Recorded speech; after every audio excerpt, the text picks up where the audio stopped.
Welcome back to Spirit of the Outdoors. I got a little short project I'm gonna do right quick. This is a planer blade out of a sawmill, a commercial big sawmill. One of the guys that worked there had given me several of these to make some knives out of, and they're very thick. So what I done is I used this one to make me a fleshing knife. I have a dull fleshing knife. I used this one to make a sharper flesh knife to thin down beavers and whatever else that I needed a sharper knife for. Well, what I done is I just welded me a piece of rod out here for a handle. Well, the first thing that I did is I welded it back here like this. Well, that put a lot of pressure, and it was steadily slipping, and last year that thing slipped like this in my handle, and it just kind of scraped my knuckle. And y'all, it got infected because you're fooling with rotting hides, dead. I mean, and I thought I disinfected it, but I didn't get it clean enough. My fault there. But what I'm gonna do today is I wanna put some good thick wooden handles on there. I wanna show you a technique that I really hadn't seen many other people do. So I done took a cut-off wheel and cut what I had on there, cleaned it up, and I'm gonna clamp this in my table vise right here. I got my wire welder. Wire welder is easy to weld stuff. And y'all, I realize I have a fabrication shop right here at my disposal. So I can do things that maybe some of you can't do, but for the most part, most people can get somebody to do something simple like this. So that being said, what I'm going to use is a lag bolt. This is, I think this is 5/16. It may be 1/4 inch. I really didn't just check it. I saved some of these. These has got tar on them.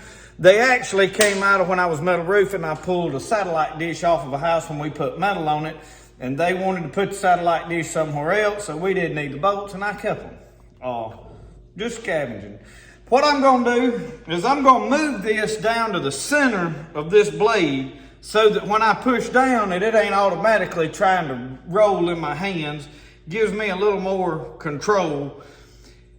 But that way I can drill a pilot hole in my piece of wood, whatever I want for a handle, and all I gotta do is screw it on there. Most people wanna weld a bolt with a nut, and they put it on there, and then they gotta ping the end, or they gotta put something out here to keep it from slipping off.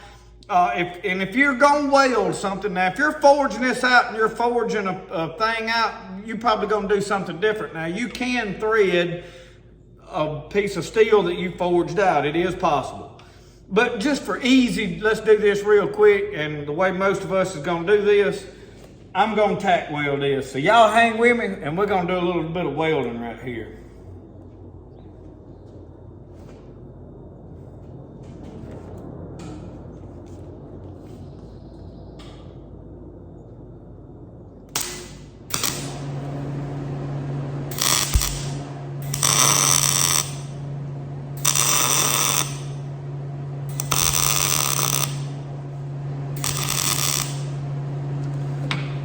Okay, I've got that one welded pretty solid. I'm gonna go ahead and tack this one on this other end.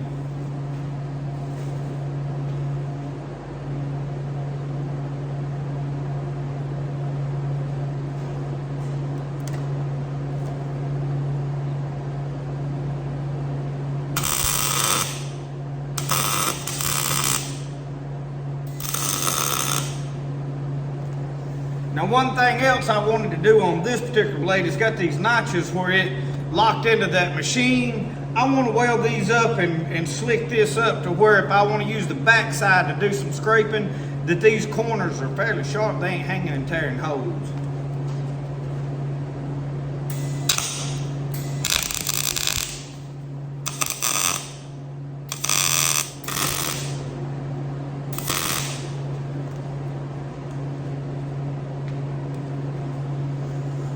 All right, that looks good. Now I'm gonna take a grinder and slick all of that stuff back up. Looks like I got a spot here I want to touch up. Make sure them's welded solid. Now they may break off, but I can always repair that.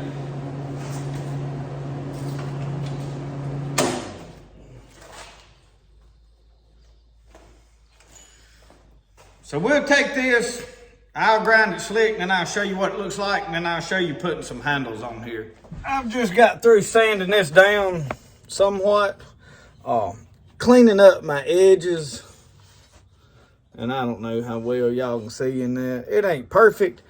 And then this back, I've cleaned, filled them holes in, sanded that down. That way I ain't got something just tearing sharp holes in there if I want to do some scraping. Now I have cut me two. This is crepe myrtle. You know when you prune and they done got big tall limbs. My dad and them pruned theirs and threw them away. And these good slick shafts.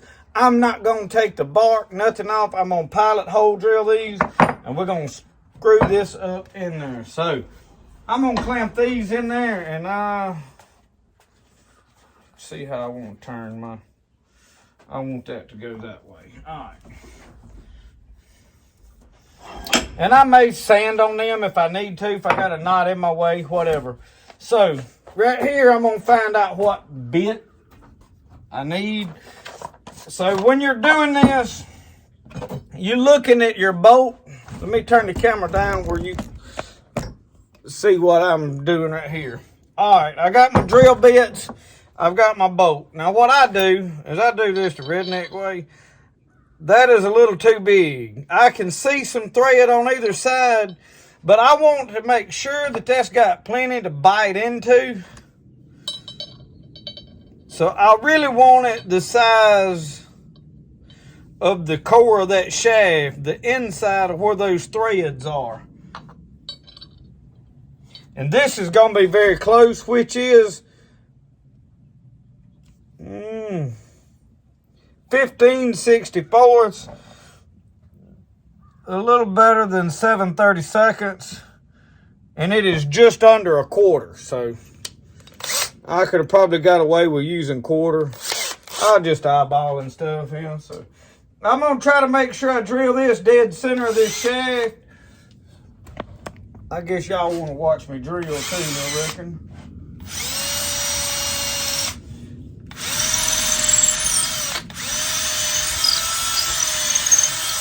Now I want to drill the length of my, that is almost all the way.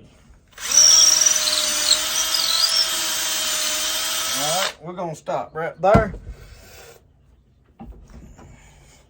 Go ahead and drill this other one.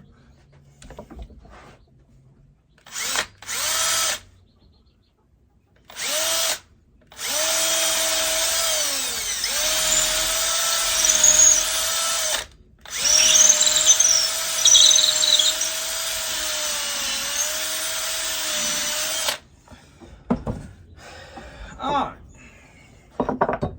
I've been saying, and I was going to show y'all, this is what I cleaned a lot of that up with. It just, that right there seems to work better for me. Well, let me turn the blade part down. Tell you what, I'm going to turn it the way I'm going to be using it. That way, if I got a certain feel I'm wanting. Now, I'm going to put that on there, and I'm just going to screw it on there.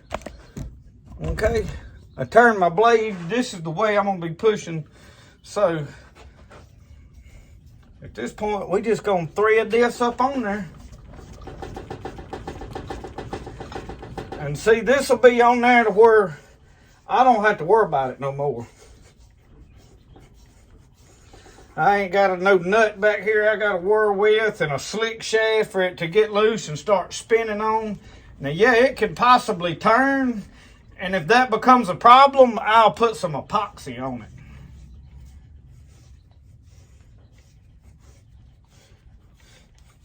Heat up some pine resin and stick it to it and screw it on that. And that'll make it sticky and hold in place.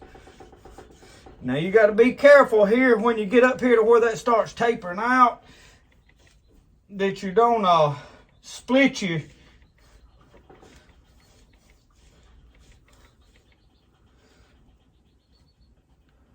Oh yeah. I think that's gonna work nice, y'all. Bring y'all on in.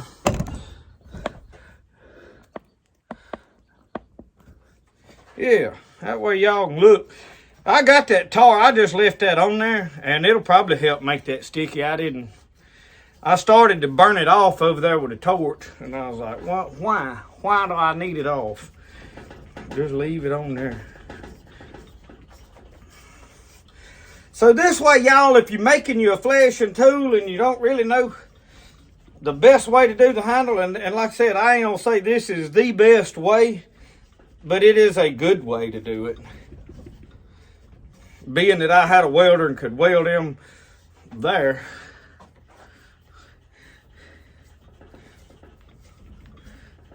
And yeah, you can get online, order you a good fleshing tool, but y'all, I like homemade stuff.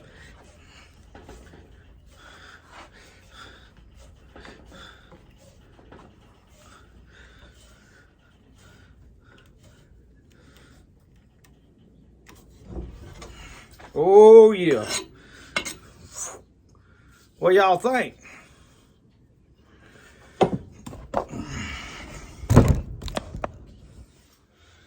So hopefully I did keep this little video somewhat short.